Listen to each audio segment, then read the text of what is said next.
Se, miten sä toimit ja käyttäydyt sun elämässäsi, tuottaa ne tulokset, mitä sä saat aikaiseksi sun elämässäsi.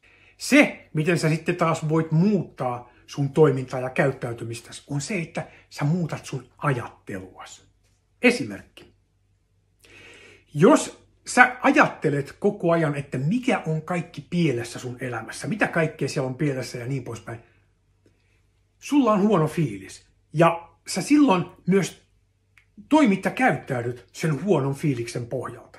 Toistain niitä samoja asioita, mitä sä oot tehnyt sun menneisyydessä, sun historiassa. Ja näin ollen sä saat aikaiseksi niitä samoja tuloksia, mitä ennenkin.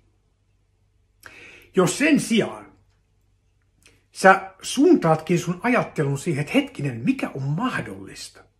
Mitä vaihtoehtoja mulla on?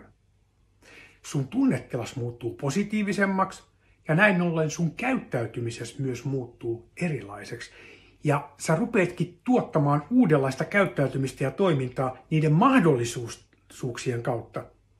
Ja näin ollen sä rupeat saamaan aikaiseksi toisenlaisia tuloksia sun elämässäsi.